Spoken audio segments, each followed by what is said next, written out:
Eh bien, bonjour à tous et puis merci beaucoup d'être là aujourd'hui pour, la troisième session, de lecture, de cet atelier inédit de Ken Wapnick qui s'intitule «Le rêve heureux».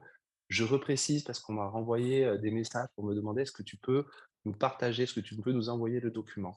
Alors, c'est un document inédit que j'ai eu l'autorisation de diffuser de cette façon, pour favoriser les lectures, une lecture et des échanges, mais c'est un atelier qui n'est pas encore, finalisé dans sa traduction officielle. Donc la fondation, donc pour un cours en miracle, la FACIM, par le truchement de Franquita Gattini, qui est en quelque sorte leur représentante, en France et une des 2, d'ailleurs entre parenthèses, une des 2 traductrices du cours en miracle en français avec, Denis Ouellet, m'a demandé: «Pas de problème Eric, fais-le, mais on te demande de ne pas diffuser, le document». Donc, c'est pas que je veux le garder pour moi comme un secret, mais c'est une question de respect, de l'organisme qui détient les droits d'auteur et je pense que c'est important. Voilà.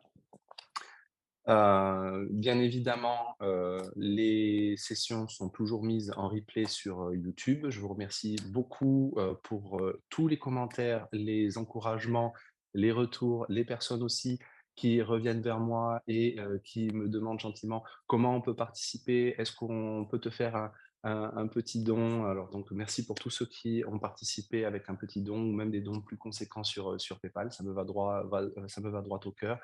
Merci pour les encouragements. Et puis, je finirai avec, le petit aspect, promotionnel pour suggérer aux gens si ça les intéresse, vu que ma chaîne, je l'ai quand même ma chaîne YouTube qui est assez récente, bah, je la dédie, vraiment à ça, aux enseignants du courant miracle et en particulier par le truchement des enseignements de Ken Wapnick. Bah, si vous vous sentez inspiré et que ça vous touche, n'hésitez pas à vous, abonner à ma page et j'en finirai là pour, l'aspect, promotionnel, de la page YouTube qui me met toujours un petit peu mal à l'aise, mais je trouve que c'est un petit exercice assez rigolo à faire. Voilà, donc nous sommes, à la troisième session, de, la lecture de cet atelier. Nous allons aujourd'hui parcourir la partie, 5 et la partie 6. Donc, la partie 5 qui s'intitule «Le rêveur du rêve», la suite, puisqu'on avait commencé une analyse ligne par ligne, du passage du texte, en particulier chapitre 27, section 7. Si vous avez le cours, sous les yeux, vous pourrez le lire en même temps. Et la partie 6 commencera une très jolie, analyse aussi ligne par ligne d'un poème de Hélène Schuckmann, issu d'un livre qui est en cours, de finalisation de traduction en français qui s'appelle «Les dons de Dieu», et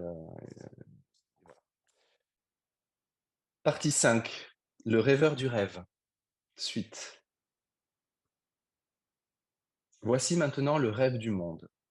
Donc pour ceux qui ont le cours sous les yeux, nous allons lire, et il y a une analyse, texte 27, chapitre 7, paragraphe 12. Donc on commence avec le verset 1. Un frère séparé de toi, un ancien ennemi, un meurtrier qui te traque dans la nuit et conspire ta mort, tout en planifiant qu'elle soit longue et lente, c'est de cela que tu rêves. Voilà le fantasme paranoïaque de tout le monde. Et on est tous paranoïaques. C'est ainsi qu'on vit. On est toujours traqué et à la fin, on meurt. Le frère, entre guillemets, ultime ici, c'est Dieu. Car comme l'a enseigné Freud, et comme beaucoup d'autres l'ont dit, dès notre naissance, on se prépare à mourir. Mais c'est continuel et lent. Généralement, nos vies durent des décennies, mais la fin est certaine. Voilà notre vie ici. C'est la projection du péché, de la culpabilité et de la peur. Le début du chapitre 13 contient l'une des descriptions les plus révélatrices dans un cours en miracle de ce qui est réellement la vie dans le corps. C'est affreux. Le deuxième paragraphe de l'introduction décrit la vie dans le corps comme étant pleine de souffrances, de douleurs, de privations et de manques. Et le passage culmine avec cette phrase: si cela était le monde réel, Dieu serait cruel. Cela sous-entend clairement que ceci n'est pas le monde réel, c'est le monde illusoire, et Dieu ne sait rien de lui. Voilà en quoi consiste ce rêve du monde. Il est la projection de notre culpabilité, le rêve secret dont on n'est pas conscient sur le monde. Et maintenant, le monde va nous punir. Je ne suis pas pécheur, je suis celui contre qui on a péché. Je ne suis pas l'agresseur qui a détruit l'amour du ciel, qui a tué Dieu et crucifié son Fils, mais tous les autres le sont. J'ai pris mon péché et ma culpabilité et je les ai projetés. Maintenant, je vois le monde me faire ce que je crois secrètement avoir fait à Dieu, à l'amour et à la vérité, dans mon rêve secret. Maintenant, parlons du rêve sous-jacent. Texte 27, chapitre 7, paragraphe 12, verset 2. Or, sous ce rêve, il en est encore un autre, dans lequel tu deviens le meurtrier, l'ennemi secret, le pilleur et le destructeur de ton frère et du monde pareillement. Nous portons tous en nous cette horrible, horrible croyance que nous sommes le tueur et que tout le monde autour de nous devrait faire attention. Nous essayons donc de faire semblant d'être civilisés. Parfois, nous feignons d'être gentils, bons, doux et aimants, mais à l'intérieur, nous sommes des charognards. Nous sommes les cannibales qui traquent leur proie, qui attendent de s'emparer de tout ce qu'exige notre particularité. Nous sommes submergés de culpabilité, de plus nous le sommes, et plus nous le sommes, moins nous en sommes conscients. Quand nous ne sommes pas conscients de la culpabilité, nous la projetons, et cela ne fait que renforcer le rêve secret. Donc on continue la lecture du paragraphe du texte 27.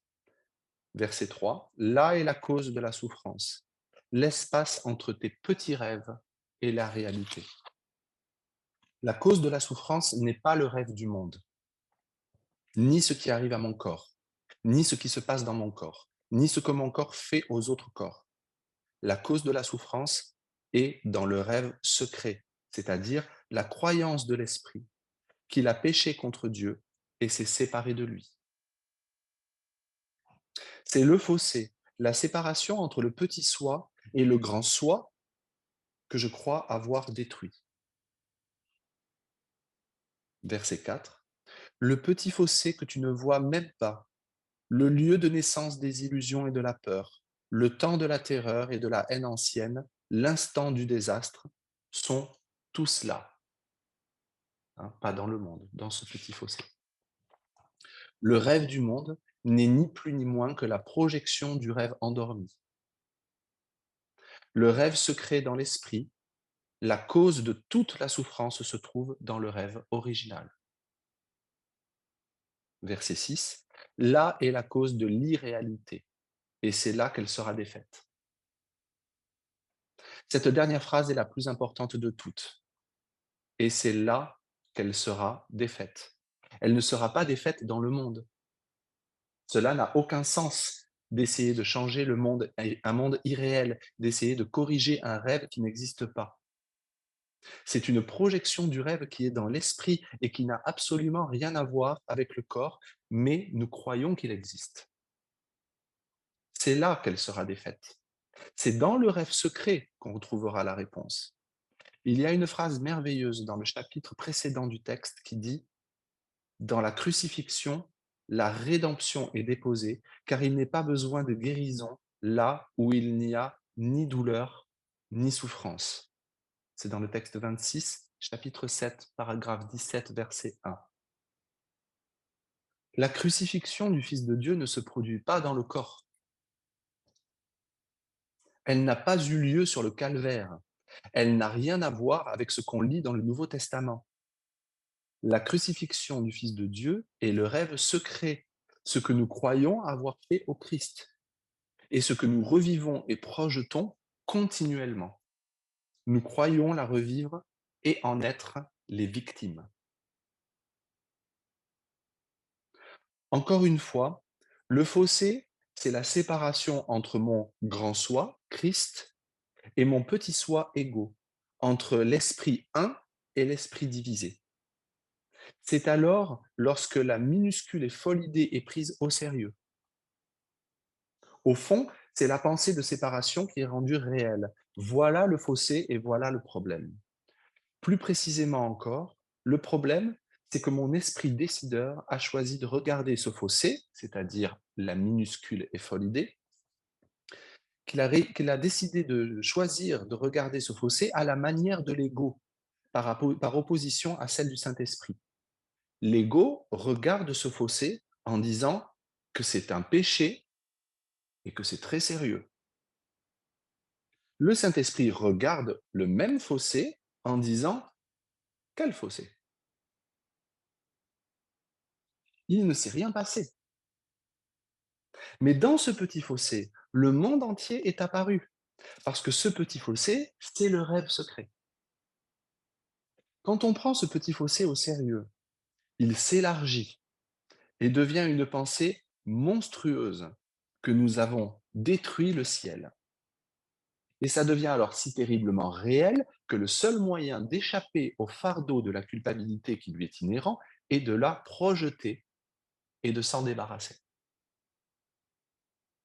Par conséquent, nous inventons un monde qui n'est rien de plus qu'un petit écho, une petite pensée dans un fossé qui n'a jamais existé. Mais dans ce petit fossé, nous croyons que tout s'est produit et nous croyons que tout est gargantuesque, monstrueux et terrible. Toute la douleur et la souffrance se trouvent dans ce petit fossé. Sauf qu'il n'y a ni douleur, ni souffrance, parce qu'il n'y a pas de fossé. Donc le problème, c'est que nous croyons qu'il y a un fossé. Nous croyons qu'il y a séparation et donc qu'il y a douleur et souffrance. Le problème n'est donc pas la douleur et la souffrance, ni le petit fossé ou la séparation. Le problème, c'est que nous croyons que ça existe. Mais cette croyance est alors tellement recouverte par notre culpabilité et notre peur, puis recouverte ensuite par le rêve du monde, qu'il est impossible d'y revenir. C'est pourquoi le temps, comme le dit le manuel, s'étire péniblement. Le monde est très, très fatigué parce que nous ne faisons que recycler la même haine et la même culpabilité et que rien ne change jamais. Rien ne changera jamais, à moins que l'on ne passe du rêve du monde au rêve secret.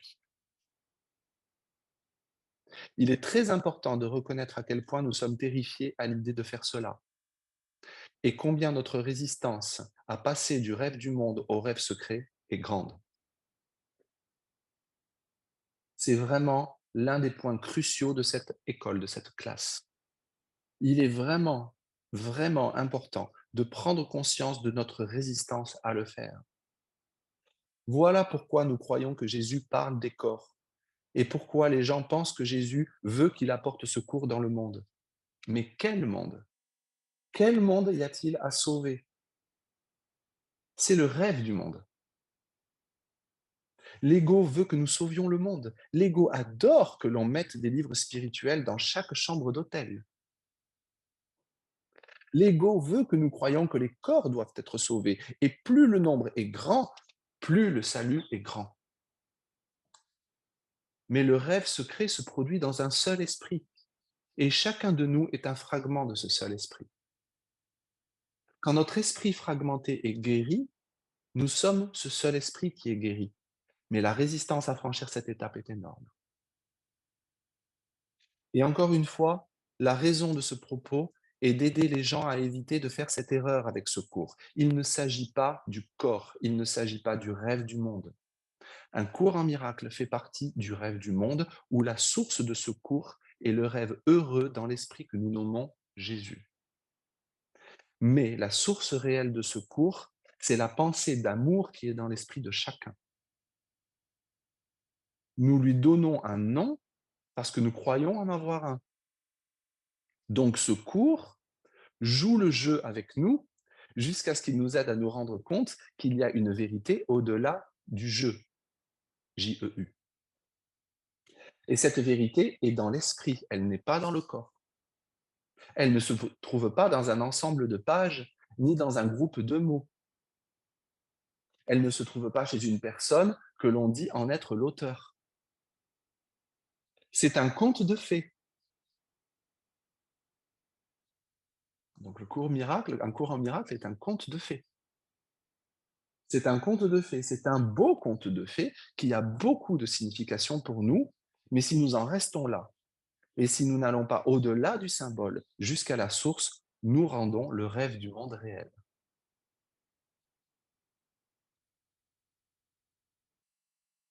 Rappelez-vous ce que l'ego aime faire et où il excelle, presque mieux que tout ce qu'il fait d'autre. Ce qu'il aime faire, c'est spiritualiser les rêves du monde. Il apporte la religion et la spiritualité dans un monde, dans le corps, dans la présence de gourous, d'enseignements spirituels, de textes spirituels, de lieux saints, de livres saints, de saintes reliques. Tout ce qui rend le monde et le corps réels, au lieu de tout voir ici, sans exception, comme un symbole ayant le potentiel de nous ramener au rêve secret. Le rêve heureux est la correction du rêve secret. Ainsi, Jésus réinterprète le rêve du monde pour nous. Il nous aide à comprendre que c'est un symbole, une projection du rêve secret. Une fois que nous revenons au rêve secret de l'esprit faux, nous pouvons alors accéder à l'esprit juste. Et c'est là que se trouve Jésus. Et c'est ça qu'est le rêve heureux. Si on essaye de pardonner le monde extérieur, on ne fait rien. On ne fait qu'enraciner dans le monde extérieur et on ne reviendra jamais à l'esprit. Tant que l'esprit n'est pas guéri, le choix erroné de l'esprit pour l'ego ne sera jamais vu et il ne sera donc jamais guéri, ce qui signifie que notre petit soi individuel sera encore bel et bien vivant. C'est là que je vais faire une pause, je pense, avant de lire le chapitre suivant. Je vais juste faire une petite pause. C'est très fort ce qui vient d'être dit. Ça va vraiment au cœur du problème. Donc là, on va pas commencer à échanger, à en parler. Je vais vous demander, pour ceux qui le désirent, de s'octroyer ce petit moment, un moment, et pour ceux qui nous regardent aussi en replay, on peut se poser, se détendre, fermer les yeux pendant quelques minutes. Et je me propose de vous lire quelques passages que j'ai sélectionnés, en particulier un passage que j'ai sélectionné, un extrait de la leçon 107, qui s'appelle «La vérité corrigera toutes les erreurs dans mon esprit», et de se laisser guider par ces mots.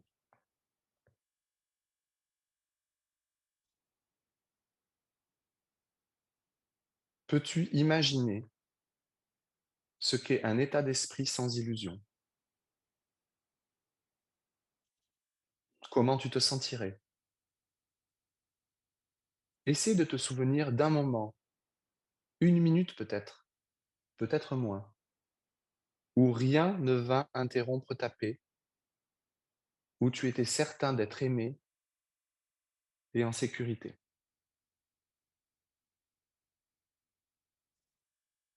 Essaie ensuite de te représenter comment ce serait si ce moment s'étendait jusqu'à la fin des temps et dans l'éternité. Puis, laisse le sentiment de quiétude que tu as ressenti être multiplié 100 fois, et puis encore multiplié 100 autres fois. Maintenant, tu as un avant-goût, pas plus qu'une pas plus que juste une très mince indication de l'état dans lequel ton esprit repose quand la vérité est venue. Sans illusion, il ne pourrait y avoir ni peur, ni doute, ni attaque. Quand la vérité est venue, toute douleur est terminée, car il n'y a pas de place dans ton esprit où pourraient s'attarder des pensées transitoires et des idées mortes. La vérité occupe ton esprit complètement, te libérant de toute croyance en l'éphémère. elles n'ont pas de place parce que la vérité est venue et elles ne sont nulle part, elles sont introuvables car la vérité est partout, à jamais, maintenant. Tu seras heureux de regarder ce monde à nouveau, car tu porteras avec toi la promesse des changements que la vérité qui vient avec toi apportera au monde. Ils s'augmenteront de chaque don que tu fais de 5 petites minutes et les erreurs qui entourent le monde seront corrigées comme tu les laisseras être corrigées dans ton esprit.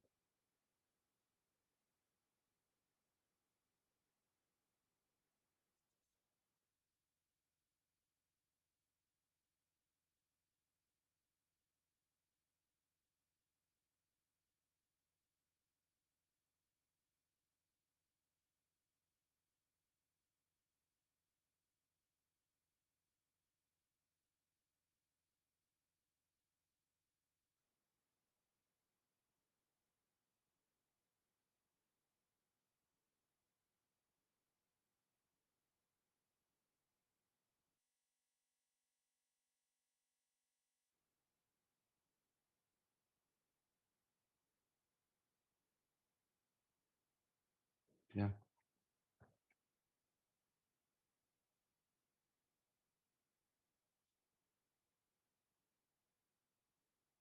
très bien. Donc si vous êtes prêts, on peut rouvrir les yeux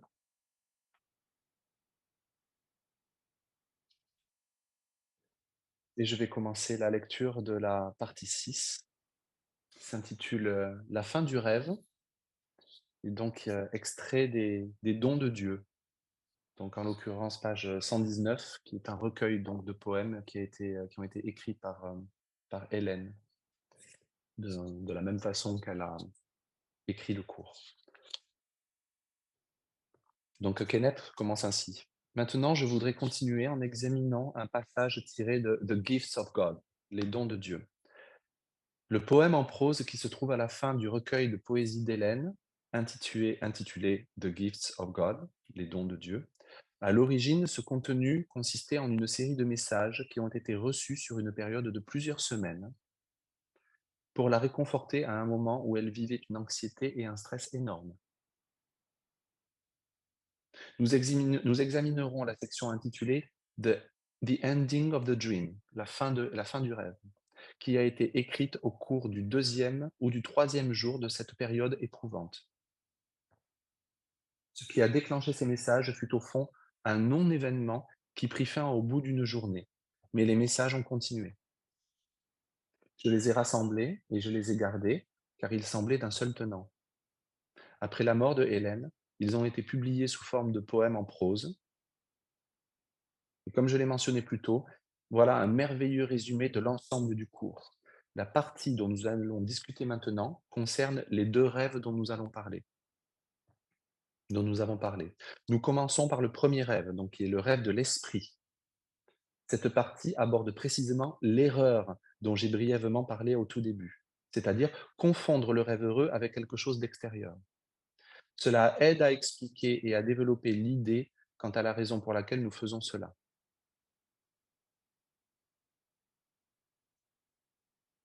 Ce que je vous propose, c'est que je vais lire l'ensemble des vers du poème et ensuite je vais lire les explications qui sont données pour que tout le monde ait une vue d'ensemble. Donc cette partie du poème est de telle sorte. Les illusions sont faites pour se substituer à la vérité, bien qu'elles ne puissent avoir de substitut. Un créateur séparé de sa création fut la première illusion où naquirent tous les dons de la peur. Car là, la création ne pouvait plus être pareille à son créateur, qui n'aurait jamais pu quitter que ce que lui-même avait créé comme faisant partie de lui. Et là, il devait y avoir un substitut à l'amour, qui en réalité ne peut avoir aucun opposé et qui est en tout, ne peut avoir de substitut. Ainsi, la peur fut faite, et avec elle vint le besoin des dons pour donner de la substance à un rêve dans lequel il n'y a aucune substance. Et là, le rêve semble avoir une valeur, car ces offrandes semblent être l'espoir, la force et même l'amour, ne serait-ce qu'un instant. Pendant un temps, ils satisfont le rêveur effrayé et l'empêchent de se rappeler le premier rêve que les dons de la peur lui offrent à nouveau. L'apparent réconfort des dons des illusions forme maintenant son armure et l'épée qu'il brandit pour se protéger de son éveil. Car il serait, avant de pouvoir s'éveiller, d'abord forcé de se rappeler encore une fois le premier rêve. Ce n'est pas Dieu qui lui demande un prix, mais comme il a tiré un voile sur la vérité, il doit maintenant laisser le voile être levé pour que son manque de substance puisse être vu.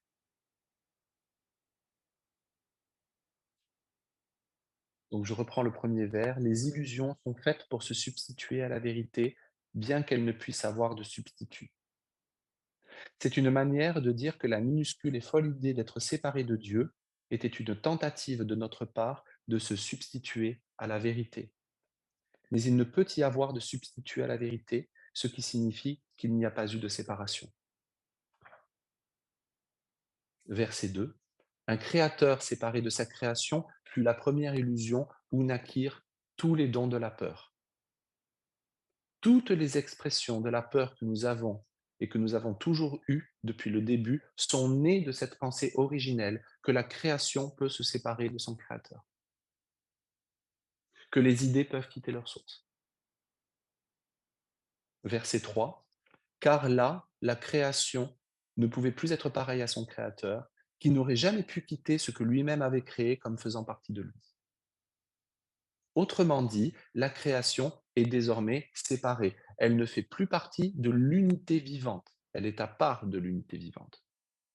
Si le Créateur, comme il dit dans le, n'aurait jamais pu quitter ce que lui-même avait créé comme faisant partie de lui, alors la séparation ne s'est jamais produite.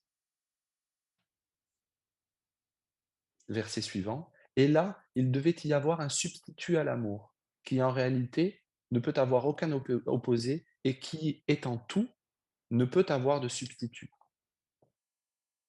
Dans le cours, le substitut à l'amour, c'est la relation particulière. La relation particulière originelle est en fait la seule relation particulière et c'est notre relation à l'ego. C'est le rêve originel, le rêve secret et en réalité, c'est le seul rêve. Toutes nos apparentes relations particulières ici, les uns avec les autres en tant que corps, ne sont que des projections fragmentaires dans la forme de l'unique relation particulière originelle. Voilà ce qu'est le substitut de l'amour originel. Verset suivant. Ainsi, la peur fut faite et avec elle le besoin des dons pour donner de la substance à un rêve dans lequel il n'y a aucune substance. Voilà le rêve du péché, de la culpabilité et de la peur. Notre péché fut de substituer l'amour, de faire notre propre version, le détruisant de ce fait. Nous étions accablés de culpabilité et nous avons cru que nous méritions d'être punis. Ce fut la naissance de la peur. C'est le point de départ du rêve du monde. Le rêve du monde donne substance. Il donne forme et particularité à la croyance originelle selon laquelle nous pouvons substituer l'amour. En conséquence, nous avons peur des représailles de l'amour. Maintenant, nous avons le besoin de dons pour donner de la substance à un rêve dans lequel il n'y a aucune substance. Le monde semble prouver que la séparation s'est produite parce que nous nous sommes tous séparés. Nos corps nous disent que nous sommes séparés. Voilà la substance dont il est question. Verset suivant. Et là, le rêve semble avoir une valeur, car ces offrandes semblent être l'espoir, la force et même l'amour, ne serait-ce qu'un instant. Voici notre vieil ami, l'amour particulier. Nos besoins sont apparemment satisfaits. Nous avons apparemment des moments d'extase, de plaisir et de satisfaction où tout semble se mettre en place. Nos besoins sont satisfaits et une fois de plus, nous avons prouvé que nous avons raison et que Dieu a tort. Souvenez-vous que le but du rêve est de prouver que nous avons raison, de prouver que la séparation est vraie et que Dieu a tort et que l'unité est un mensonge. Le rêve du monde semble en témoigner. C'est pourquoi nous sommes si investis à faire en sorte que ce monde marche, à faire de ce monde un lieu spirituel. C'est pourquoi nous sommes si investis à apporter un cours en miracle et Jésus dans le monde pour qu'il devienne un lieu spirituel. Nous nous investissons dans tout cela parce que cela veut dire que nous existons.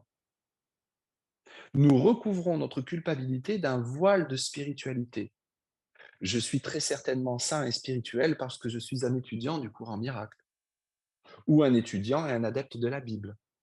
Je suis certainement dévoué en tant que chrétien, juif, musulman, hindou ou n'importe, ou peu importe, et c'est là que la vision d'origine se dégrade très rapidement dans la forme, le rituel et la particularité.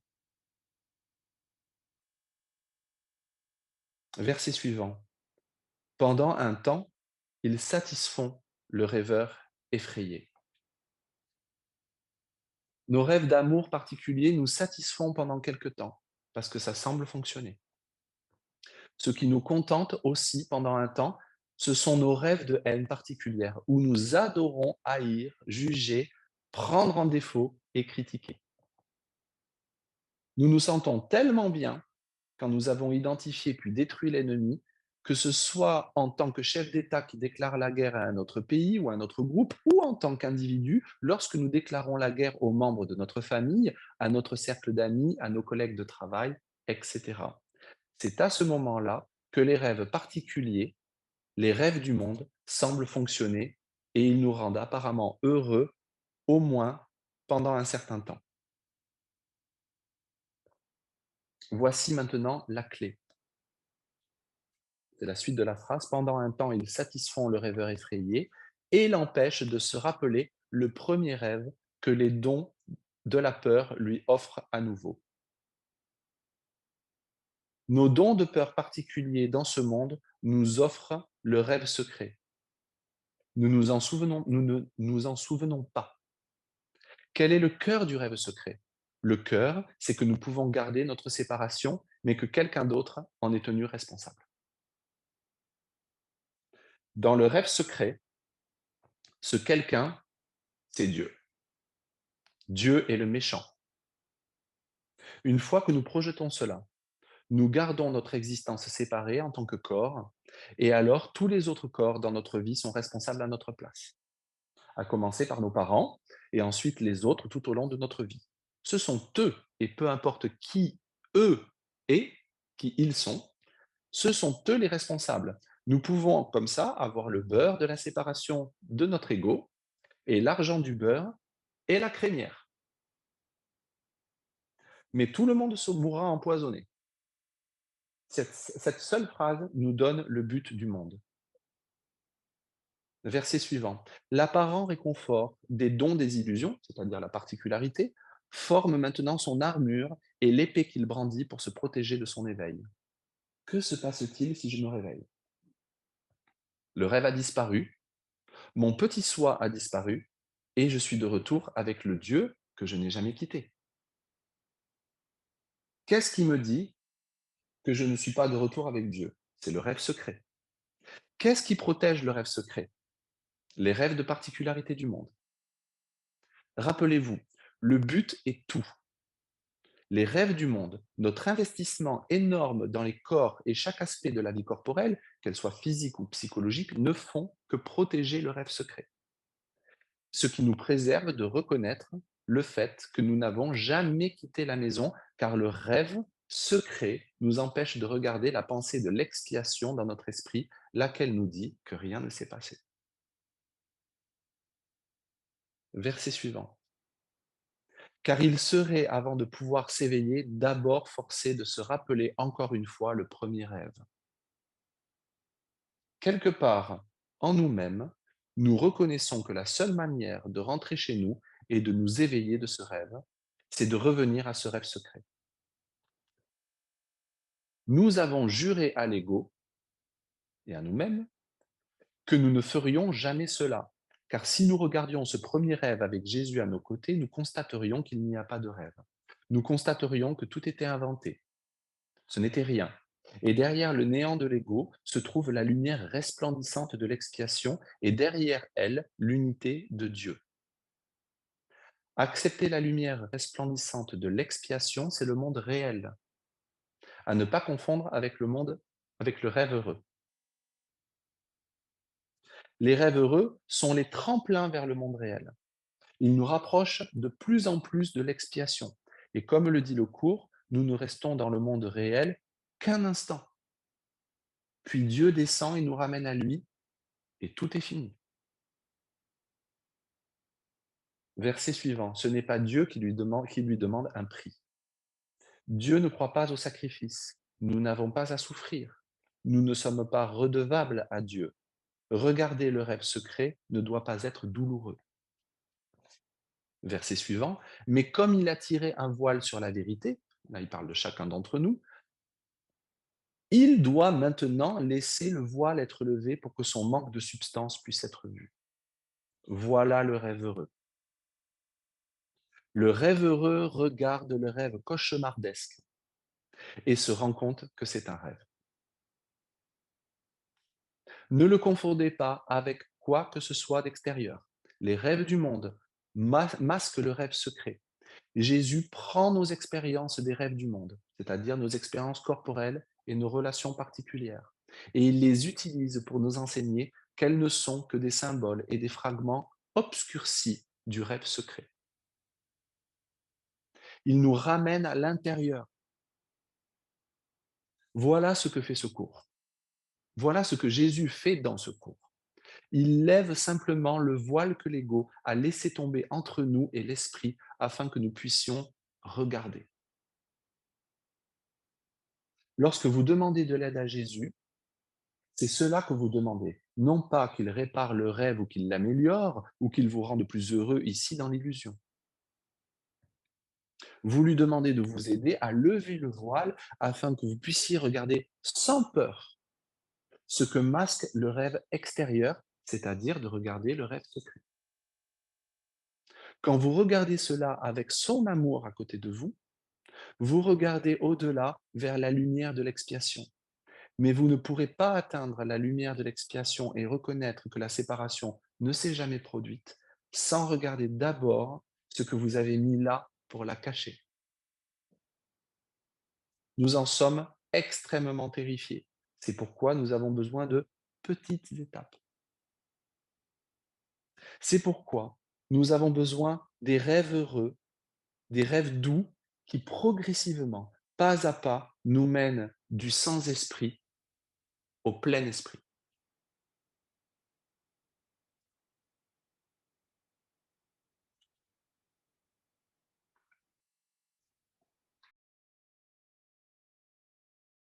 Écoute, c'est très intéressant de voir que tu parlais des étapes et puis on le voit quand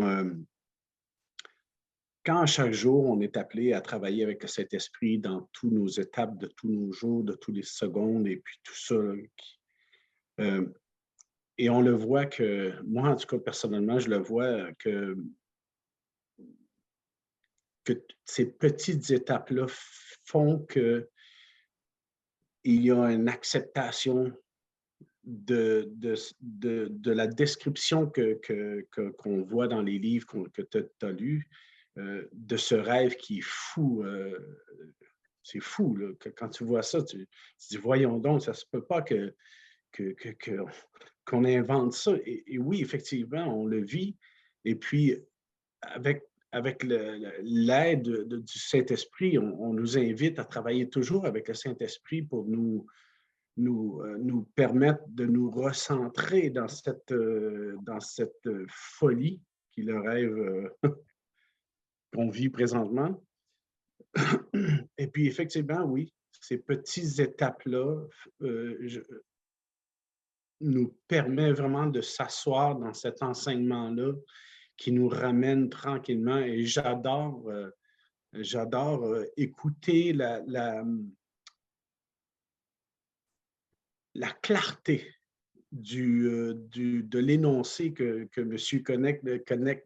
Wapnick nous fait, clarté qui nous éclaire parce que ça, ma mère ne me parle pas de cette façon-là. Mon père ne m'a jamais parlé de cette façon-là. Et puis, ce sujet-là, je n'aborde jamais ça avec n'importe qui dans cette vie que l'on appelle notre vie. Et puis, entendre cette clarté-là, ça fait tellement du bien parce que ça remet tout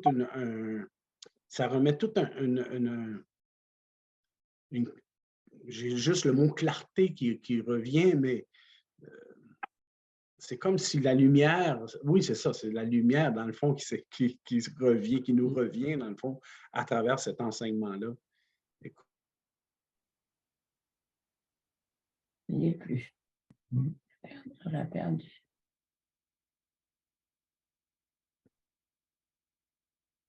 Je ne sais pas si tu nous entends, Denis, mais la vidéo s'est bloquée.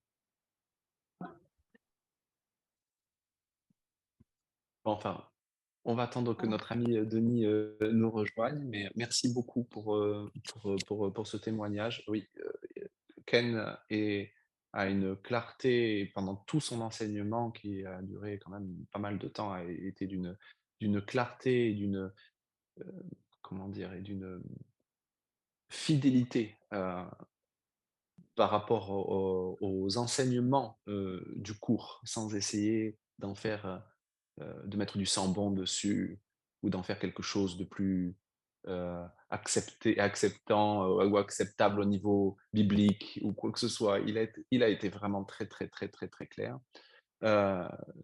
Ceux qui l'ont côtoyé, avec qui je parle, dont Bernard Groom, qui l'a côtoyé, qui a été un de ses amis et collègues, donc c'est quand même, m'a dit, il y a la forme de l'enseignement. Comme il m'a dit, c'était, je crois, avant-hier qu'on discutait ensemble.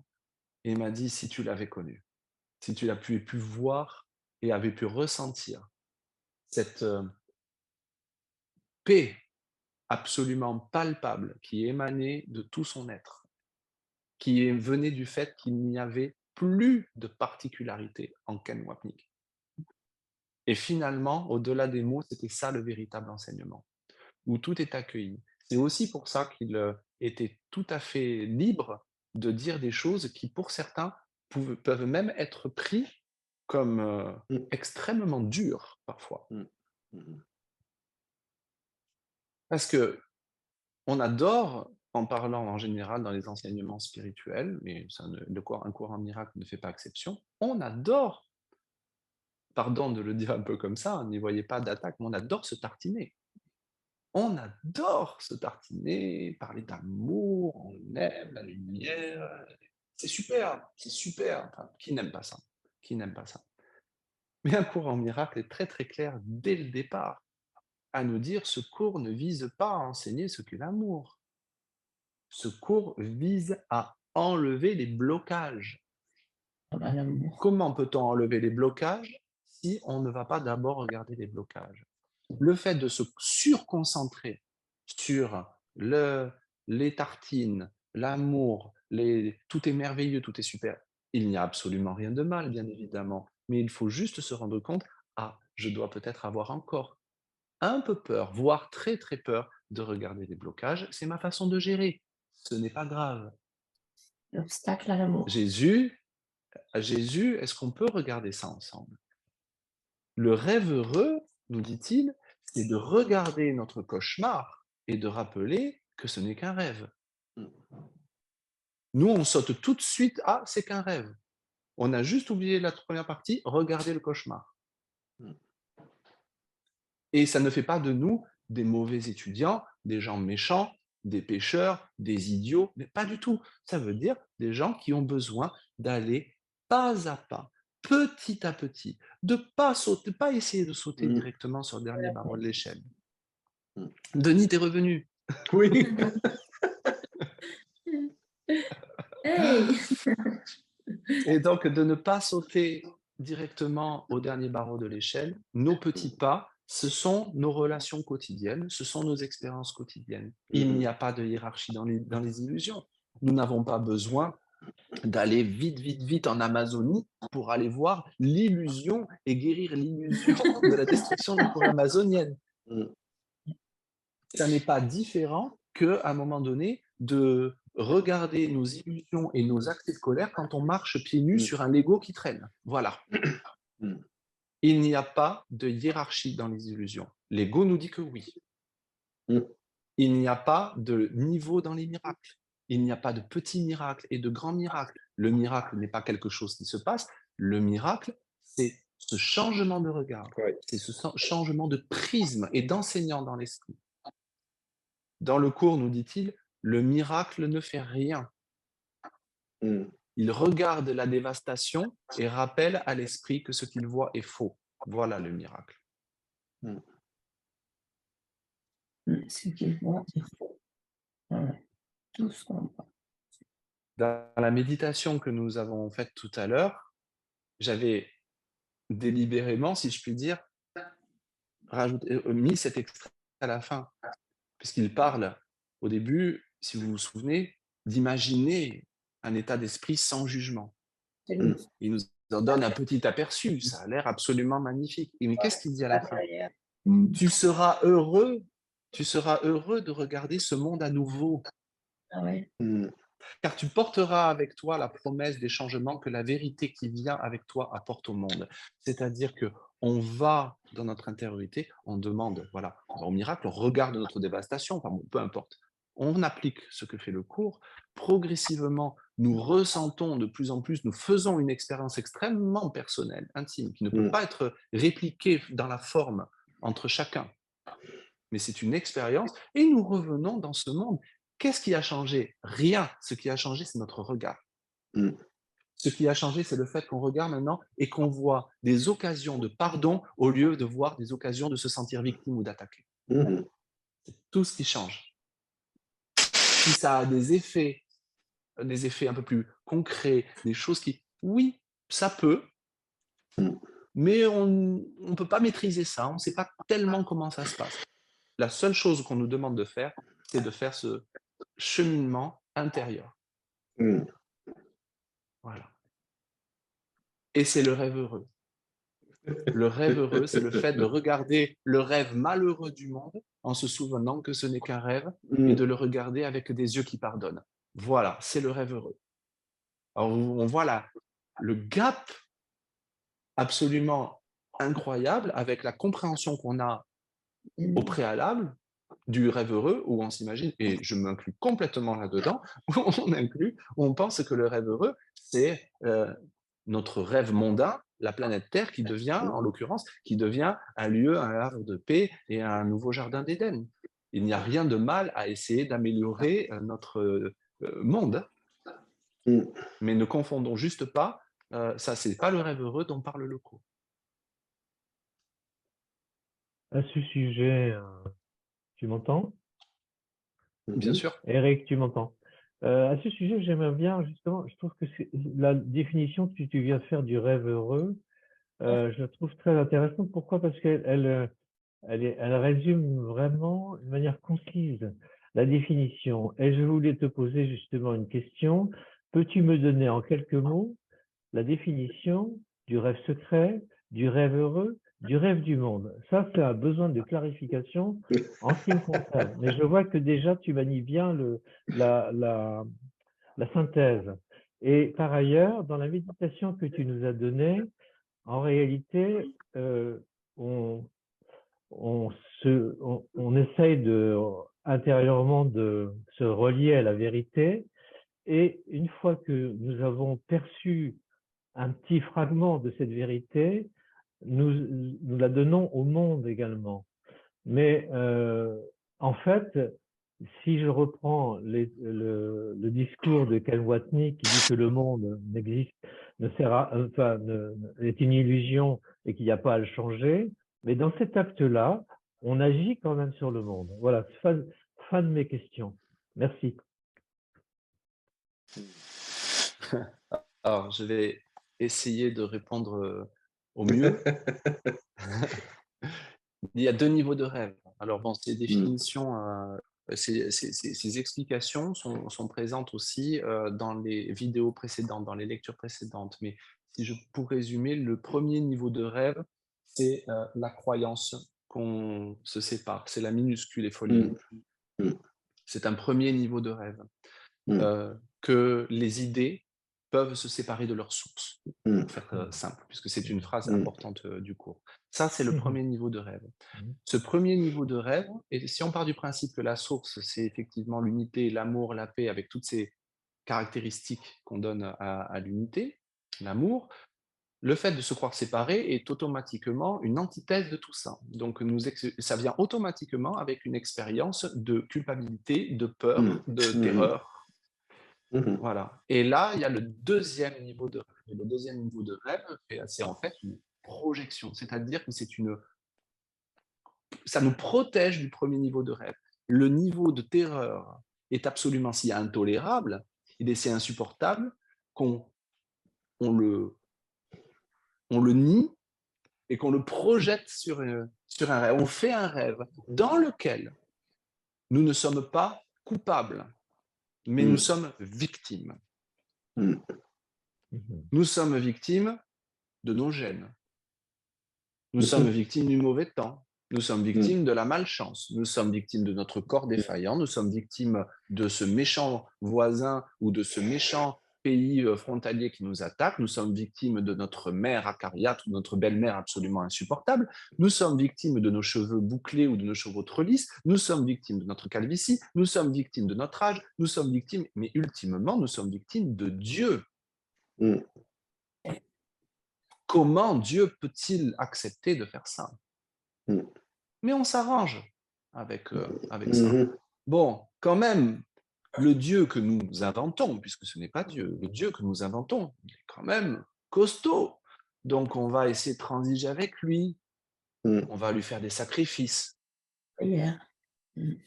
que ce soit le sacrifice de quelqu'un, ou que ce soit le sacrifice de ma virginité, ou que ce soit n'importe quoi. Mm. Je vais plus avoir de sexe, je vais plus manger ci, je vais plus manger ça, je vais faire un peu de pauvreté. On transige, on essaie de commercer en s'attirant des faveurs particulières. Mhm. Tout le rêve du monde, c'est le deuxième niveau de rêve. Voilà, c'est le niveau de rêve qui nous protège de revenir du rêve secret. Ce qu'on nous dit dans le poème de Hélène, c'est ce qu'elle nous dit de façon très jolie. Alors, poème, c'est une traduction en français, donc c'est beaucoup plus poétique et plus rythmé en anglais, bien évidemment. Mais elle nous dit, quand même, ce monde-là, eh ben, il doit nous donner des dons pour qu'il puisse continuer à nous intéresser. Et les dons, bah, il nous donne des miettes, c'est-à-dire il nous donne des satisfactions temporelles. Il nous donne, oh, dis donc, j'ai rencontré quelqu'un, la relation d'amour particulier, qui n'a pas fait cette expérience-là, qu'à un moment donné, on rencontre quelqu'un et d'un seul coup, notre vie semble complètement illuminée, la personne devient notre nord, notre sud, notre est, notre ouest, oh là là, et je vous assure que là, on ne pense pas à Dieu. Hein. Non, non, non. Mais après, quelle horreur, ça marche pas. La personne qui était absolument si merveilleuse, mais elle a un truc coincé entre les dents. Mais elle m'a dit gna gna gna. Puis elle ronfle la nuit. Et hop, qu'est-ce qui se passe? Ça dure pas. Cette illusion d'amour particulier cache en fait très vite le mépris et la haine particulière parce que tout est ça. Ce sont des substituts à l'amour avec un grand A. L'amour n'a pas de substitut, donc même ce qui ressemble à l'amour ici est une défense contre cet amour. La défense contre cet amour, c'est l'attaque et la haine. Voilà, donc deux niveaux de rêve. Et ce monde qui ne marche pas, hein, parce qu'au bout d'un moment, à force de faire quand même à notre niveau personnel et même au niveau de notre civilisation, je dirais, à force de faire plein de... Il y a quand même une petite idée qui dit, mais c'est pas possible. Non, mais je veux dire, il n'y a rien qui fonctionne. Même si on croit bien faire, c'est la peste ou le choléra. On va à droite, c'est la cata, on va à gauche, c'est la cata, on arrête, c'est la cata, on continue, c'est la cata. Bon, donc il y a ce petit doute. Mais quand bien même, on continue. Pourquoi? Parce que même si on n'aime pas ce qu'on a fait, on a encore plus peur de ce qui se cache derrière. Mm. Et ce qui se cache derrière, c'est ce premier niveau de rêve. On a peur de retourner à cet instant de terreur que nous croyons réel. Tout le but de Jésus dans le cours, c'est de nous montrer quel est le problème, de nous faire comprendre quel est le problème, où est véritablement le problème, et tout doucement, petit à petit, de nous ramener de nous amener à un état où on a moins peur de la peur, parce qu'on se souvient que la peur n'existe pas. Mm. Mais on ne peut pas y aller tout de suite. On ne peut pas sauter. On pourrait potentiellement. Il n'y a pas de niveau de difficulté. Mais il dit, moi, la peur, je sais qu'elle n'existe pas, mais toi, tu y crois. Il le dit dans le cours. Donc, on va y aller tout doucement, parce qu'autrement, on va être terrorisé. Okay. Une des façons aussi de gérer cette peur, c'est de lire le cours en miracle et arriver au bout d'un quart, de dire, tout est merveilleux. Tout est formidable, c'est splendide, c'est super. Et je pense que c'est une lune de miel qu'on a avec un cours en miracle et qui est tout à fait normal et qui est tout à fait agréable et tout à fait salutaire. Ça ne dure pas. Ça ne dure pas. Un cours en miracle ne nous amène pas, il ne cherche pas à nous faire nous sentir mal, mais il le dit quand même à plusieurs reprises, j'ai besoin que tu te rendes compte à un moment donné à quel point tu es misérable ici. Autrement, tu ne seras pas motivé pour apprendre ce cours. Le fait qu'on insiste sur le fait qu'on n'est pas misérable et que c'est super ce qui se passe ici, c'est très bien, il n'y a aucun problème avec ça, on ne doit pas se faire violence, mais c'est une défense contre la prise de conscience de la misère de ce monde. Et paradoxalement, c'est en cheminant, encore une fois, petit à petit, tout doucement, avec une infinie douceur, c'est en cheminant dans cette direction, avec notre enseignant pour la paix à nos côtés, qui fait qu'on commence à regarder cette misère et qu'on n'est pas là en train de dire oh, mais qu'on on regarde et on ressent de la sollicitude. On pardonne parce qu'on se rend compte qu'on est tous pareils, qu'on a tous la même souffrance, on a tous le même problème, mais qu'on a tous la même aide et tous la même solution. Et qu'on a tous la même capacité de choisir entre les deux. Nous sommes tous pareils. Pas plus sains, pas moins sains. Pas plus évolués, pas plus éveillés, pas moins éveillés. Il semble y avoir des différences ici. Comme il semble y avoir des différences dans un rêve nocturne, mais une fois qu'on s'est réveillé dans notre lit, elles sont où ces différences? Nulle part. Et nous sommes invités aussi à partager le plus souvent possible avec le Saint-Esprit pour justement nous ramener toujours dans cette clarté de, comme on disait tantôt, avant que ça coupe. On est invité et on le voit aussi, plus on lui donne, plus on se recule pour le laisser passer en avant, plus on voit les choses arriver, même si c'est un rêve, même si tout cet enseignement-là nous dit que c'est un rêve, on voit que les choses, comme je disais tantôt, deviennent de plus en plus claires dans notre synthèse de voir ce rêve-là, de comprendre qu'est-ce qu'on fait.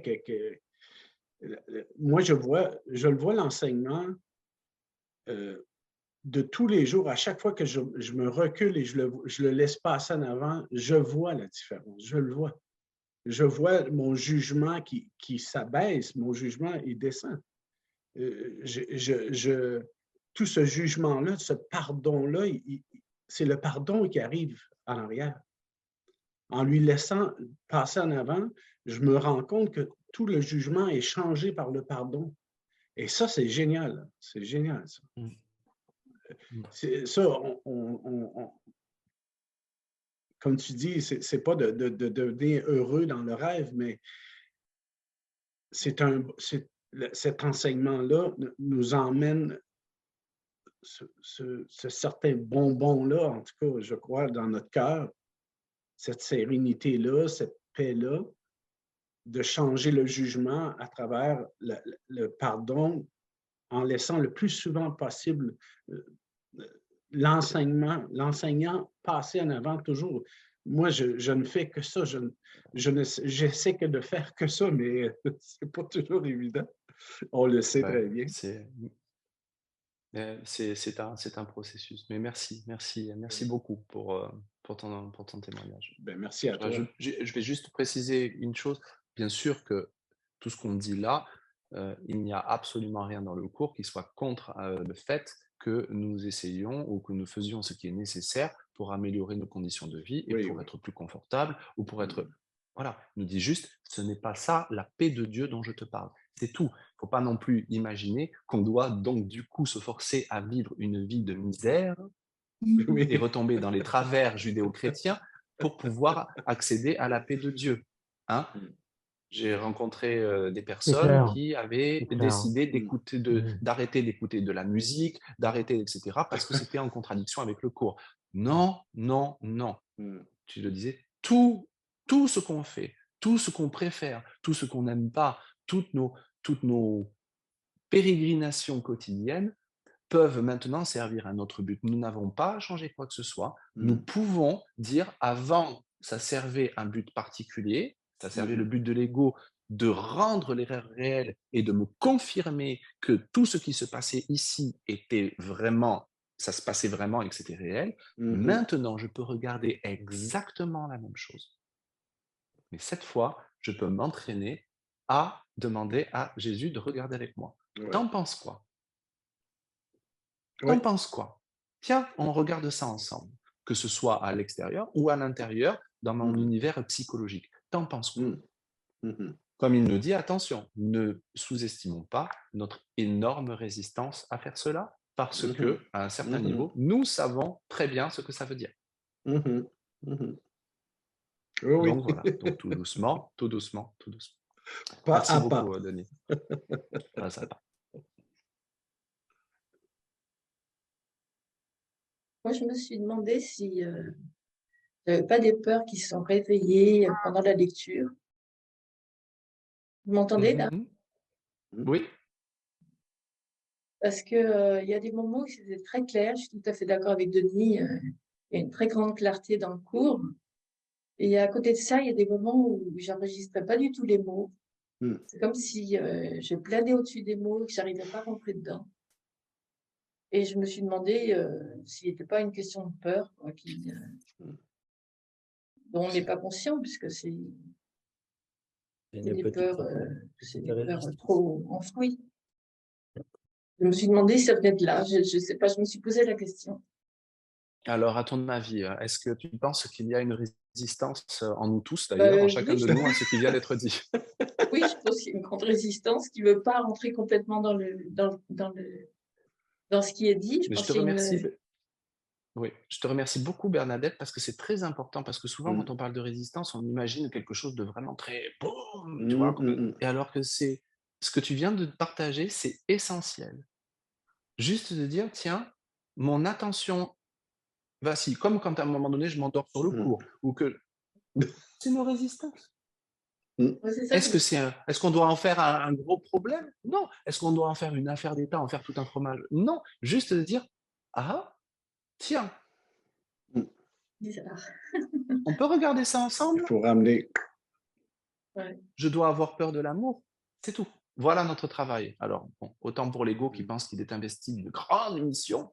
Non, regarder et faire exactement ce que tu viens de décrire, Bernadette, tout simplement. Mm. Bien sûr que nous avons des résistances. Est-ce qu'on doit creuser? Non. Tiens, Non. mon esprit doit avoir peur de l'amour. Ou peut-être que Eric, à un moment donné, a mal lu, hein, c'est possible aussi. Non, c'est pas ça. Tu vois ce que je veux dire? Oui, C'est oui. ça, c'est les petits pas, Mm. mais il n'y a pas de hiérarchie et il n'y a pas de niveau. Donc, nous, il nous rassure en nous disant: «Ce sont des petits pas», mais Mm. petits pas et grands pas, c'est pareil. Mm. Mhm. Les petits pas, on les fait parce qu'on a un petit désir. Et quand notre désir est abondant, on fait des plus grands pas. C'est tout. Mm. En fait, c'est l'esprit qui vacille du, du pur esprit à l'esprit faux, quoi. Mm.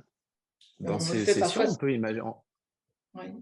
on peut observer comment notre esprit vacille, commence à penser: «Tiens, qu'est-ce que je vais manger tout à l'heure? Gna gna Mm. gna gna, oh là là, j'ai envie de». Bien sûr que ce sont des distractions. Ou, tiens là, la personne là que je vois dans la vignette, dis donc, elle aurait pu se coiffer. Tu vois? On peut notre esprit clac, clac, clac, clac, clac, clac, clac, clac, clac. Ouais. Et là, on se pose la question, on fait: «Ah, tiens, il y a peut-être une résistance là». Voilà. Mmh. On regarde ça ensemble. Le regard, ça va pas être de dire: «Oui, alors tu as une résistance parce que ci, parce que ça, parce que» non, Mmh. c'est de dire: Mmh. Oui, tu as peur, c'est encore la peur de l'amour et être dans l'esprit juste, c'est regarder quand on est dans l'esprit faux et ne pas se juger pour cela. Mmh. C'est le défaire. Si on regarde la même résistance avec l'ego va dire: «Oh là là, tu encore tout raté. Tu es vraiment Mmh. nul. Mmh.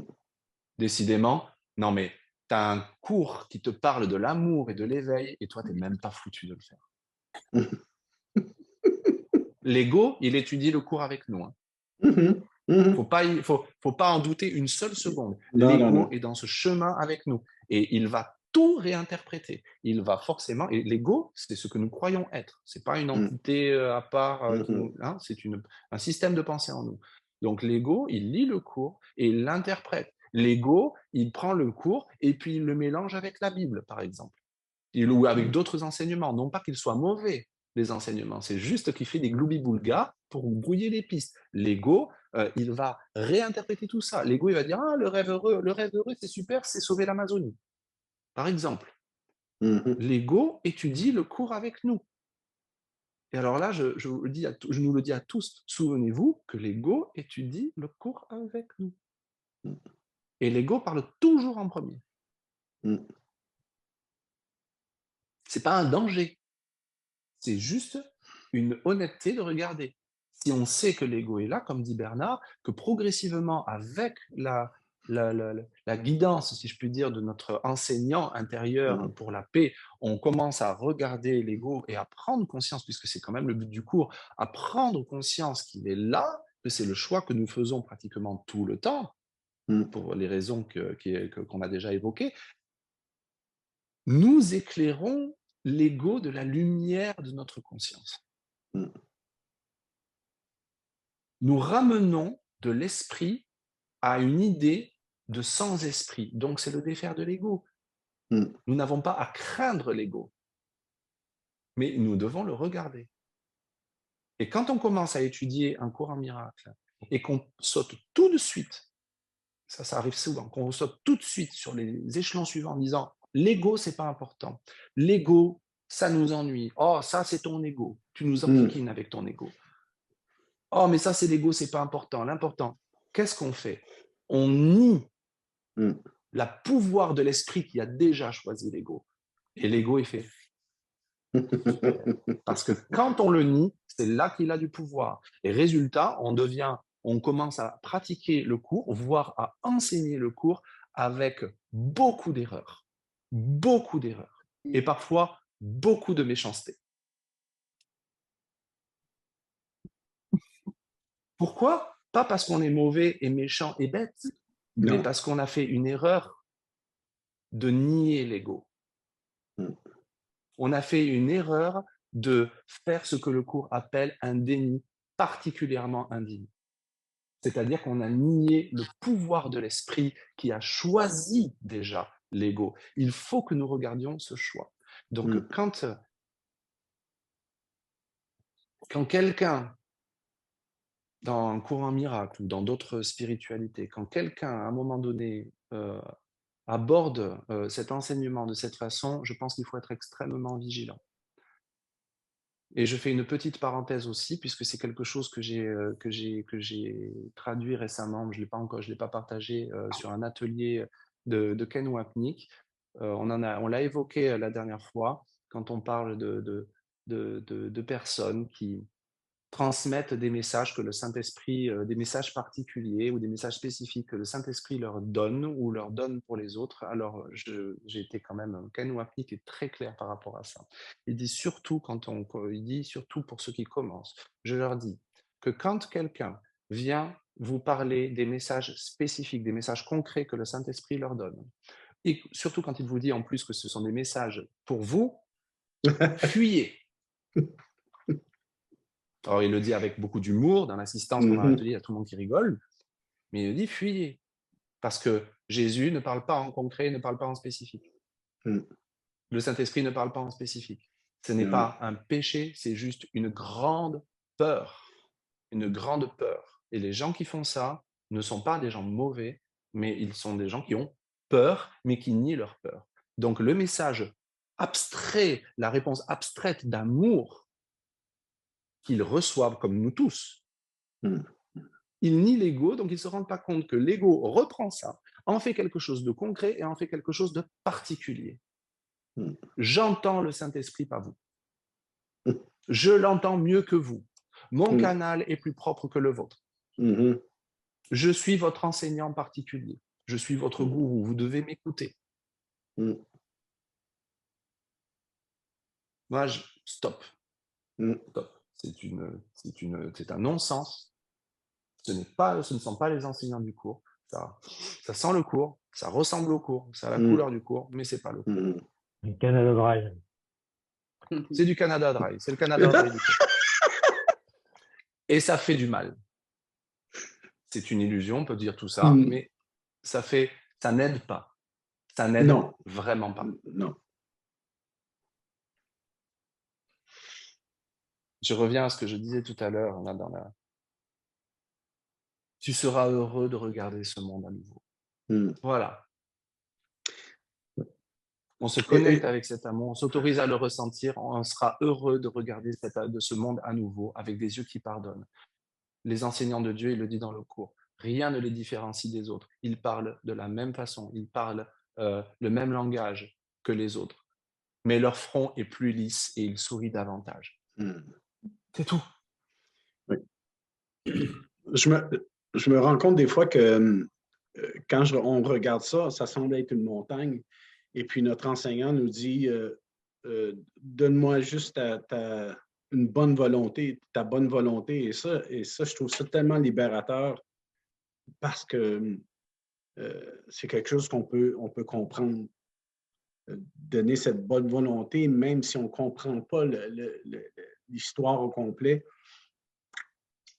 Juste cette étincelle-là de dire OK, oui, j'embarque, oui, j'embarque, oui, j'embarque, oui, j'embarque, même si on ne comprend pas tout. Moi, je trouve ça génial. Ça m'a libéré beaucoup, ça. Merci. Est-ce que quelqu'un veut s'exprimer, veut partager quelque chose? J'ai cru, moi, que le plus beau jour de ma vie, c'était la naissance de mon fils, quand j'ai assisté à l'accouchement. Et j'ai eu plusieurs fois cette expérience, mais je viens de la faire encore aujourd'hui. En fait, la plus belle chose, c'est ce que nous sommes en train de faire, c'est de voir cet esprit unique qui veut se rappeler qui il est. C'est juste magnifique, en fait, de vivre ça avec vous tous, là.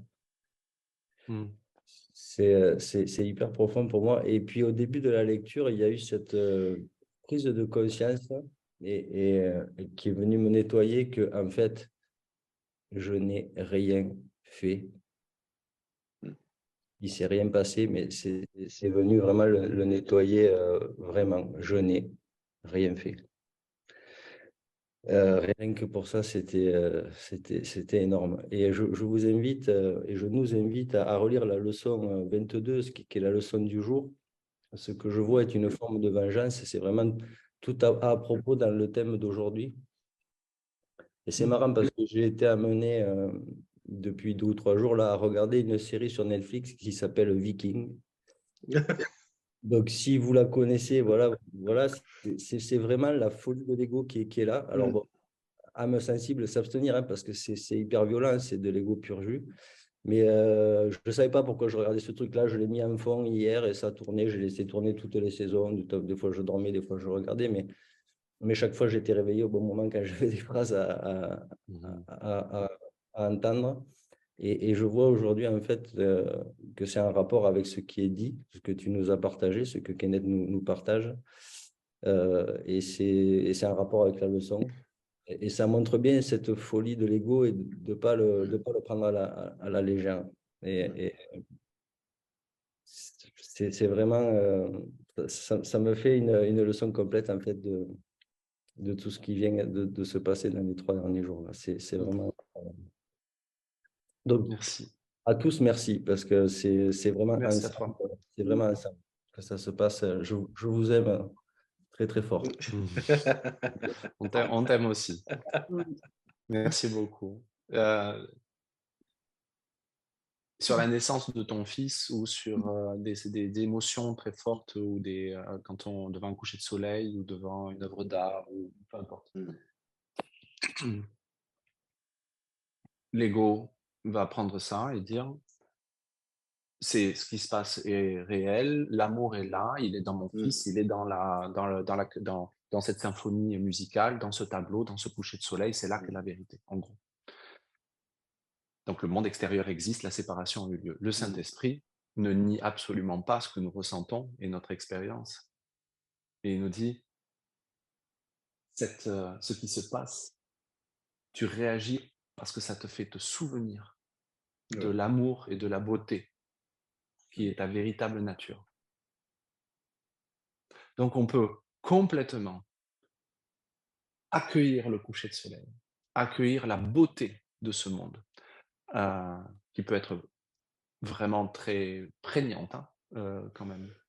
Accueillir la beauté de la naissance de son enfant, accueillir la beauté d'une symphonie de Mozart ou de Beethoven, peu importe, ou la douceur d'un moment, la rencontre, et juste avec le Saint-Esprit se dire, là, mon esprit qui tient tellement à la forme s'autorise à se rappeler un petit peu, comme un rayon de lumière, de la beauté et de l'amour de qui nous sommes. Qu'est-ce qu'on fait à ce moment-là? Le Saint-Esprit utilise ce que nous avons fait pour rendre le monde réel. Il utilise ce que nous avons fait pour nous ramener à l'esprit que l'illusion a voulu nier. Et donc, tout est accueilli.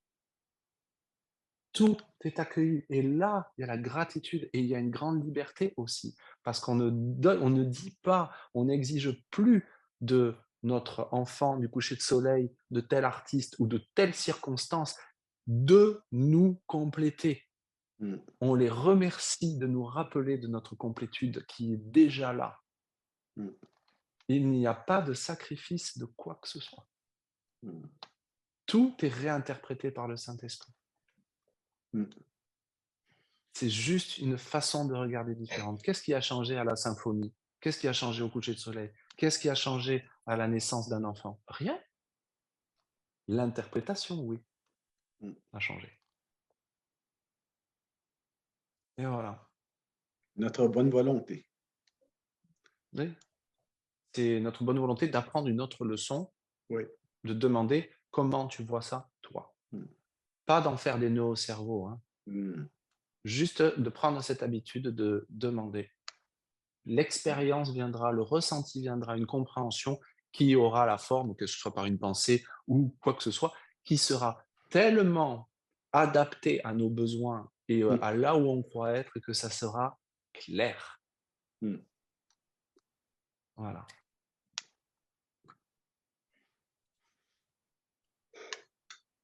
Génial.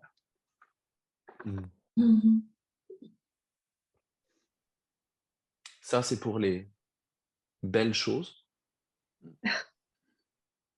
Pour les pas belles choses, les choses qui... un conflit, un meurtre, une dispute, enfin des choses comme ça, même la même chose. L'ego a une interprétation, le Saint-Esprit en a une autre. L'interprétation du Saint-Esprit, ça sera de nous ramener à notre rêve secret. Que le problème, je ne suis jamais contrarié pour la raison à laquelle je pense. C'est les toutes premières leçons. Voilà. Et le fait de faire ça et de se rendre compte que le problème n'est jamais là, la source de mon bonheur n'est jamais là, la source de mon amour n'est jamais là. Je ne suis jamais contrarié, je ne suis jamais apeuré pour la raison à laquelle je pense. Je ne suis jamais en colère pour la raison à laquelle je pense. Je ne suis jamais extasié pour la raison à laquelle je pense. Je ne suis jamais heureux pour la raison à laquelle je pense. Je ne suis jamais en joie pour la raison à laquelle je pense. C'est ça, hein, la leçon 5. Oui. Mais comme il sait à qui il parle, il commence juste par les contrariétés. Parce que s'il commence à nous parler des trucs qu'on aime bien, c'est très bien qu'on va pas aller à la leçon 6. Mm. Mm. Mais on la généralise. Tu es sur ta terrasse, il y a le soleil, il y a les oiseaux, ces moments où on a de temps en temps des moments de calme. L'ego va dire: «Ah, tu es calme et tout est bien parce que tout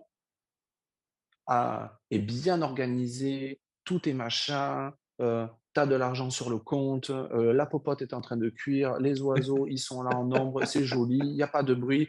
Heureusement cette connasse de voisine, elle a éteint sa musique». Voilà, et le Saint-Esprit dit: «Ah, tu sais, là, ton esprit a fait le choix Mm. d'un moment de paix». Mm. Et là, on peut regarder tout ce qui se passe avec une infinie gratitude de nous aider à nous souvenir du choix dans l'esprit. Rien n'a changé, Mm.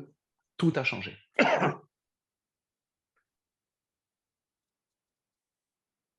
Et Et c'est oui, ça le don qu'on apporte au monde finalement. Oui, Patricia. Ah, oui, c'est Patricia qui a parlé? oui, c'est pas Oui. possible. Bon, tu sais ce que je vis en ce moment. Je vais un peu plomber l'ambiance, désolée. Mais si on n'arrive pas à faire, si on n'arrive pas à faire tout ça, enfin, parce que moi, j'y arrive plus là. Hmm. Je n'arrive plus à rester dans les leçons, dans la leçon, effectivement, 534. Je n'y arrive plus. Je comprends. Donc, dans la leçon 5 et la leçon 34. Donc, je, je ne sais pas quoi faire avec tout ça, en fait. Parce que c'est vrai que je suis dans le cours depuis tant d'années. Et là, ce que je traverse est extrêmement difficile. Euh, j'ai beau me répéter ces leçons, je ne suis jamais contrariée pour la raison à laquelle je pense. Je pourrais voir la paix au lieu de cela. Ça ne fonctionne pas en ce moment. Hmm. Donc, Hmm. dans cette période, cette parenthèse, euh, je suis complètement, je me sens complètement démunie. Voilà. Donc, Et moi, là, pareil. Ce sont pas des moments, ce sont ces périodes vraiment très, très, très, très difficiles, à part être normal, Patricia. Sois normal. Il ne faut pas faire de grandes prières. Là, on parle beaucoup parce qu'on est dans un groupe tout à fait. où là, on parle du cours, mais dans ton quotidien, vu que la présence du Saint-Esprit, la présence de Jésus pour toi, c'est comme tu y penses régulièrement, juste demande de l'aide, mais juste Mm. aide-moi. Voilà. Et fais ce que tu as à faire. Si à un moment donné, et ça c'est valable pour tout le monde, si à un moment donné aussi on se retrouve dans des détresses psychologiques, ça peut être très intense. N'essayons pas de se dire: «Non, non, je suis un étudiant du cours, je dois absolument traverser ce que j'ai traversé grâce aux leçons du cours». Parfois, très souvent, il est utile peut-être de se faire aider. Bien sûr. Il est utile de se faire aider, soit d'aller voir quelqu'un, Mm. peu importe, quand on est malade, d'aller voir un médecin, peu importe si c'est Mhm. traditionnel, si c'est se faire aider. Il ne se passe vraiment, au point de vue du cours, il ne se passe vraiment rien ici. Tout ce que nous faisons est un reflet d'une décision de l'esprit. La décision de l'esprit de guérir peut prendre la forme d'aller voir un psy Mhm. ou une aide psychologique quelconque, peu importe. Je ne dis pas, Patricia, que tu dois aller voir un psy, hein, Non, non, mais je je parle comprends en bien, je général. comprends bien. Mais je pense que si on est dans des détresses euh, intenses et que ça dure, n'hésitons pas à tenter, à trouver des moyens qui sont les meilleurs pour nous, que nous croyons qui vont nous aider davantage, pour nous aider au niveau où on croit être. Mm. Mm. Quoi qu'on fasse, le cours restera une toile de fond qui nous accompagnera et tout va devenir notre classe de pardon. Mais il y a une erreur chez pas mal d'étudiants de penser qu'à partir, et je l'ai faite aussi, à partir du moment où on est étudiant du cours, on n'a plus besoin de rien et tout va être réglé par les leçons. Mhm. Ouais. À certains égards, ça résout pas mal de choses, ça nous donne des explications. Mais on retombe très subtilement, n'oublions pas que l'ego étudie le cours avec nous et qu'on retombe dans les travers de nier Mm. notre expérience et de nier là où on croit être. Donc il faut qu'on utilise ce qu'il dit dans le cours, utiliser la magie. On sait que c'est de la magie, mais utiliser la magie. Être vraiment normal, et du bon sens, c'est-à-dire que Patricia, je sais ta dévotion et ton engagement dans le cours depuis de très, très, très nombreuses années. Donc, ne crois pas une seule seconde que tu sois démuni fondamentalement. Hein, tu es aimé et tu es accompagné. C'est juste que peut-être là, tu as peut-être besoin de, peut-être, d'entamer des actions qui semblent, entre guillemets, être plus mondaines, mais ça n'a absolument aucun pouvoir de t'éloigner de ta source ni de t'en rapprocher. Donc, voilà, on doit s'autoriser à faire les choses normalement, du mieux qu'on peut. Merci. Il a Ça arrêté. te... Oui, bien sûr, merci. Et Patricia, tu plombes pas l'ambiance ici, puisqu'on est là pour enlever les barrières à l'amour. Hein. Mm. C'est bien de Oui, se parce que le rappeler. Bien ton dit, Frank. expérience, on la connaît tous. Et on est avec C'est toi. pas histoire, je cherche pas. Il y a nulle intention, Patricia, de minimiser ton expérience, parce qu'il faut vraiment comprendre que au moins on peut s'autoriser dans ces petits cercles à ne pas souffrir du jugement. Je crois qu'on est assez honnêtes les uns avec les autres pour vraiment comprendre la difficulté d'une situation comme celle que tu peux traverser. Oui. Et le cours n'est pas là pour nier ces difficultés, ni pour te dire non, non, écoute, il faudrait vraiment que tu choisisses la paix. Et je prie pour toi. Merci beaucoup. Moi, j'ai eu Voilà. des difficultés récemment. Enfin, c'était mon fils qui était en souffrance et par miracle sont arrivés un couple qui a prié pour lui. Et je me suis dit, ah, c'est le Saint-Esprit qui m'envoie de l'aide, comme ça, juste au moment où j'en ai le plus besoin. Donc, j'ai envie de rendre cette aide maintenant et de prier pour toi, Merci. pour que tu te rappelles de ton esprit juste et que tu retrouves la paix et l'amour. Merci. D'ailleurs, si je puis me permettre, peut-être qu'on pourrait, ça serait une très belle conclusion, peut-être Oui. juste de prendre 4 minutes, non pas pas nécessairement pour prier pour quelqu'un, mais prier tous ensemble. Voilà. Et Moi, ce la que prière, la prière, juste prendre quelques minutes Mm. pour demander cet instant. Je voudrais un instant saint. Juste ça. Je voudrais un instant saint. Voilà. Et je vais peut-être lire, si je retrouve vite le passage. Donc, prions ensemble parce que nous avons le même esprit. La véritable prière étant de se connecter à ce lieu en nous où notre enseignant nous dit « Tout cela n'est qu'un rêve, tu es en sécurité et tu es aimé. » Fais simplement ceci. Sois calme et mets de côté toute pensée de ce que tu es et de ce qu'est Dieu. Tous les concepts que tu as appris au sujet du monde.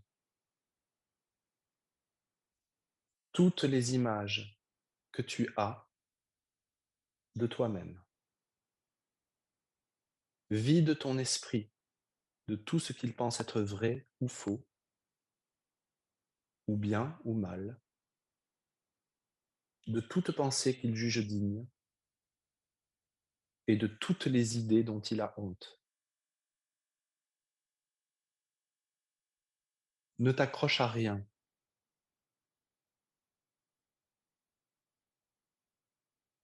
N'apporte avec toi aucune pensée que le passé t'a enseignée. Ni aucune croyance que tu as jamais apprise auparavant de quoi que ce soit.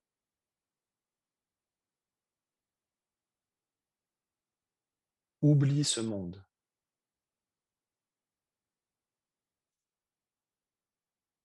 Oublie ce cours. Et viens les mains entièrement vides à ton Dieu.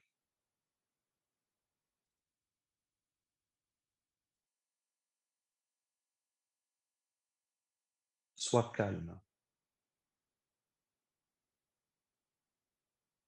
et mets de côté toute pensée de ce que tu es et de ce qu'est Dieu.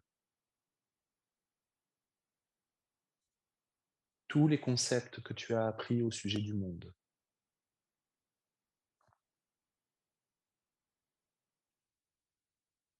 Toutes les images que tu as de toi-même.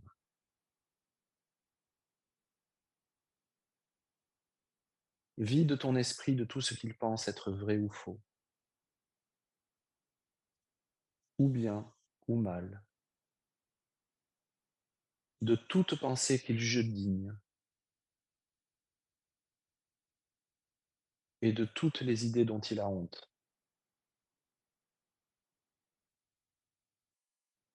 Ne t'accroche à rien. N'apporte avec toi aucune pensée que le passé t'a enseignée, ni aucune croyance que tu as jamais apprise auparavant de quoi que ce soit. Oublie ce monde. Oublie ce cours. Et viens les mains entièrement vides à ton Dieu.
Merci.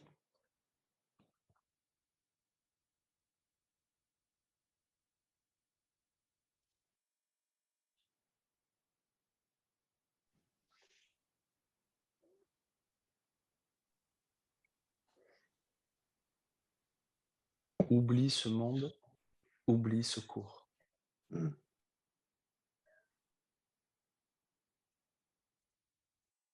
Faisons quand, dans notre quotidien, surtout quand à un moment donné, il y a des situations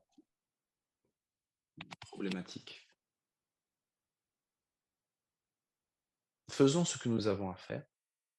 Vivons normalement. Ne nous abrutissons pas du cours, avec le cours pour être meilleur étudiant parce qu'on a peur. Donc, on doit être à l'écoute.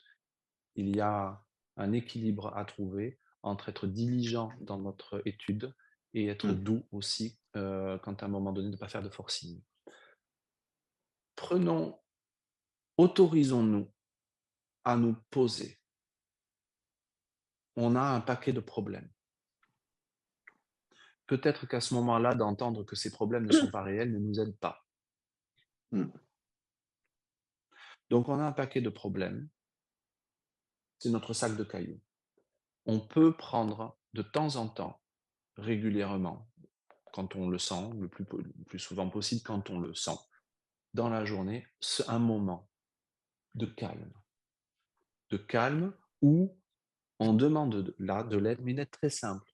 Juste, je voudrais passer un moment, je m'autorise un rendez-vous d'amour avec toi, dans lequel je désire du mieux possible oublier mes questions, oublier mes contingences matérielles, oublier mes problèmes, oublier le cours.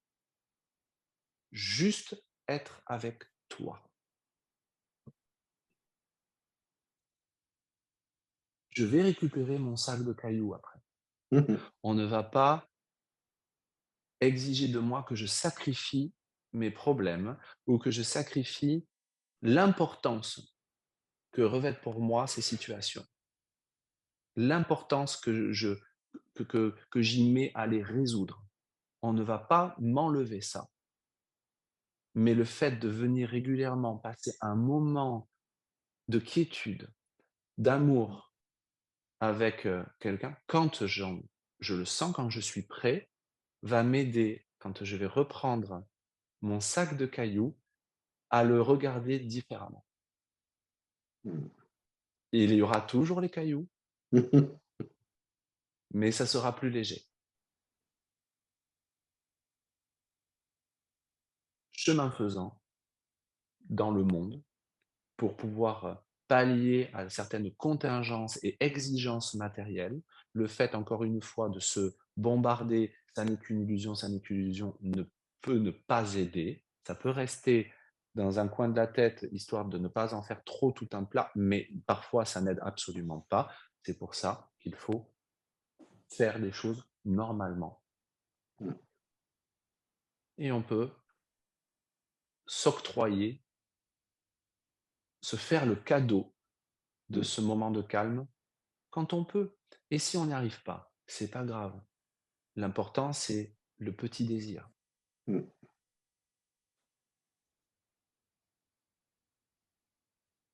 Mais j'aime bien, hein, oublie ce cours.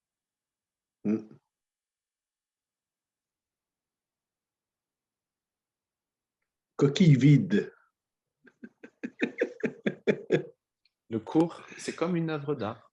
Il nous aide à nous rappeler de l'amour derrière. Mais c'est qu'un bouquin.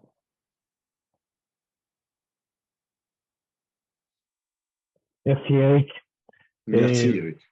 merci à tout le monde également. Hein. Merci à tous. Merci pour cette belle prière dont je voudrais bien retrouver le texte, si c'est possible. C'est la leçon 189. Je sens l'amour de Dieu en moi maintenant. D'accord, je n'y suis pas encore, donc très bien. Merci beaucoup. Merci. Pas à pas. C'est un petit teasing. Bon, je vous remercie beaucoup, beaucoup, mes amis. Merci pour votre présence. C'était très profond, très intense aujourd'hui. Merci aussi à toi et à tout le monde. Bon, bisous, Patricia. Patricia fait des jolis cœurs. Merci beaucoup.